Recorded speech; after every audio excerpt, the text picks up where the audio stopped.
Hey guys, I just want to give a quick recap of week one of our Easter series, Best for Last. And it talks about remembering things and using some tools we can use to remember the important things to us, specifically Jesus and how much we need God. So have you ever forgotten anything? Sometimes it's something small, like forgetting to brush your teeth in the morning and, oh man, now I got bad breath all day. Or something big, like I forget my anniversary sometimes. Like my anniversary was actually just a couple weeks ago. My wife wasn't real happy because I kind of forgot about it. And we know how easy it is to forget. Like, I've got some memorabilia from when I was a kid. You guys know I'm a big fan of the Power Rangers, but it's not just, oh, hey, that's a really cool toy. That reminds me of the times when I was 6, 7, 8 years old, when it was just me and my mom and my brother, and we had to depend on each other, and that was our life back then. It was a good time in my life. I remembered how close my family was, and I remember those times. It's really easy to forget God sometimes, too, though.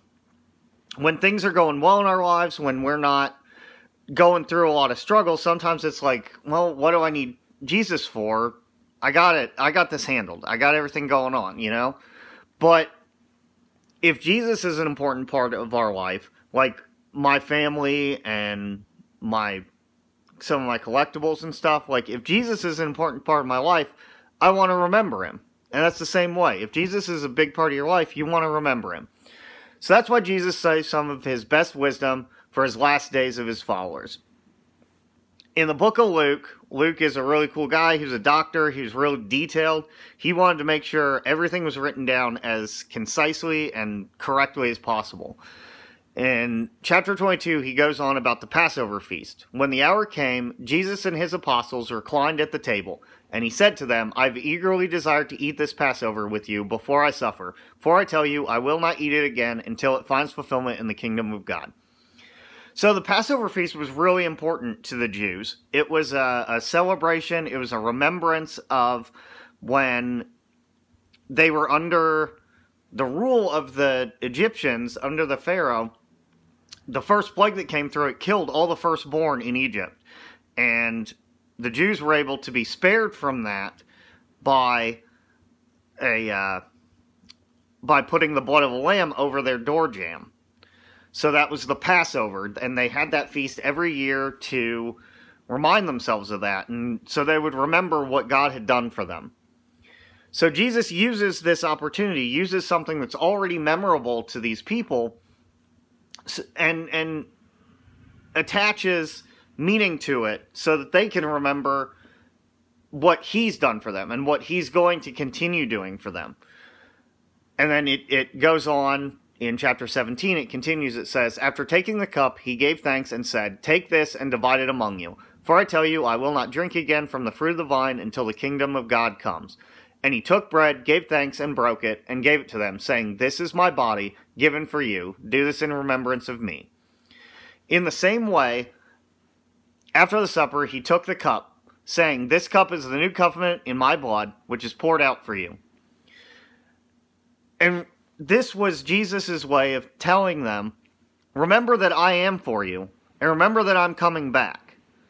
It was just that little reminder, Jesus giving us something to remember. And you guys are pretty familiar with communion. If you're an immersed believer, you share in the cup and the bread. We do this every week to remember God and remember Jesus and grow closer to him through this just act of remembrance. And we remember what Jesus has done to know that he is still working. We remember all the things he's done. We remember how he's been faithful and true and lived up to everything he said in the past, so we can take comfort in knowing that he's going to continue doing that, and he'll be there until the end of time. So the two big takeaways you can go take from this: make a list of all the things that you've seen God do in your lives and the lives of others. And then choose a reminder. In the same way that Jesus chose bread and wine, choose something in your life that every day you can just use that time to remember what God has done for you. I just want to wish everybody a great day, great week. I look forward to seeing everybody again. Just this week, remember, come up with a way to help you remember what Jesus has done for you and what he'll continue to do for you. I love all you. God bless. I'll see you next week.